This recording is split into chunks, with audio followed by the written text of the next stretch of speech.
Experience नहीं पर देख कर लिखा है। तो वैसे तो अभी जितने भी परफॉर्मेंस हुए सारे लव पर हुए, पता नहीं किस पे हुए, बट बहुत अच्छे थे। मुझे तो ऐसा लग रहा था कि मैं अभी चली जाऊँ। बट मैंने जो लिखा था ये है, निर्भया रेप केस जब हुआ था उस टाइम पर मुझे लिखना भी नहीं आता था। इनफैक्ट मुझे शायरी क्या होती, पोएम क्या होती, कुछ नहीं समझता था। So at that time I had written, जब न्यू ईयर आता है तो सबका रेजोल्यूशन होता है कि मुझे ये करना है, वो करना है, इनसे बात करनी है, मुझे ये काम करना है।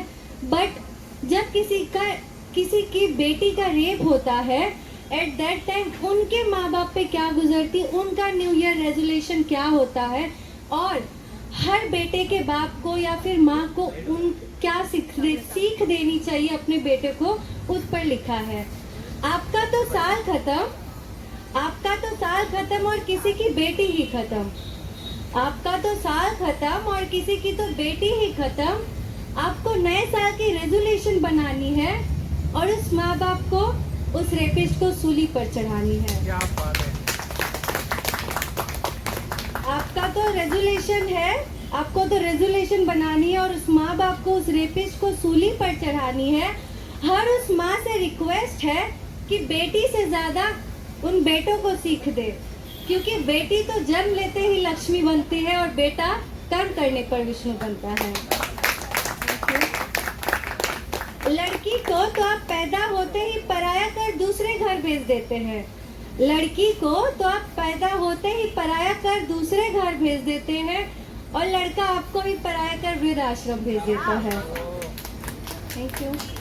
तो अपने बेटे को अच्छी शिक्षा दो, अपने बेटे को अच्छी शिक्षा दो, नहीं तो वो दिन दूर नहीं जब हर बेटी का बाप फक्र से अपनी बेटी को रोड पर चलाएगा और हर बेटे का बाप घर में अपने बेटे को घर में बैठाकर तहजीब सिखाएगा।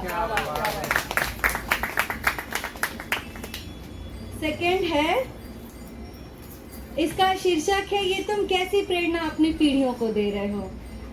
अभी हम यूथ है, हमको क्या सीख मिल रही है, क्या प्रेरणा मिल रही है, उसके बारे में थोड़ा लिखा है। मजहब के नाम पर लड़ रहे हो तुम, झगड़ रहे हो तुम।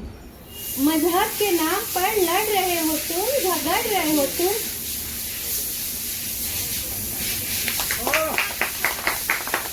बेटियां हमारी घूंघट में हो या बुरखे में, ये भी तुम तय कर रहे हो। जब इतना ही तय कर लिया तो बेटियों की सुरक्षा क्यों नहीं कर रहे हो तुम। ये तुम कैसी प्रेरणा अपनी पीढ़ियों को दे रहे हो। माना कि देश को आजादी मिल गई है, माना कि देश को आजादी मिल गई है, लड़कियों को भी पढ़ने की आजादी मिल गई है, पर ये क्या, देश में तो गिनती बढ़ रही है, फिर लड़कियों की गिनती क्यों कम हो रही है। ये तुम कैसी प्रेरणा अपनी पीढ़ियों को दे रहे हो। माना कि लड़का लड़का होता है और लड़की लड़की होती है। मान लिया कि लड़का लड़का होता है और लड़की लड़की होती है, पर ये कहाँ लिखा है कि लड़कियों को लड़कों से कम इज्जत देनी होती है। जब आप मंदिर में रहकर देवी की रक्षा करते हो तो औरतों की इज्जत की क्यों परीक्षा लेते हो तुम। ये तुम कैसी प्रेरणा अपनी पीढ़ियों को दे रहे हो। कब तक ऐसा चलेगा, कब तक लोग रोएंगे। मन में कभी तो आया होगा कि हैवानियत को अब हम छोड़ेंगे। स्वयं ऊपर वाले ने भी तब करके संघर्ष किया, तब जाकर उत्कर्ष मिला। क्या तुम भी ऐसी प्रेरणा उन पीढ़ियों के बन सकोगे। ये तुम कैसी प्रेरणा अपनी पीढ़ियों को दे रहे हो। And the last,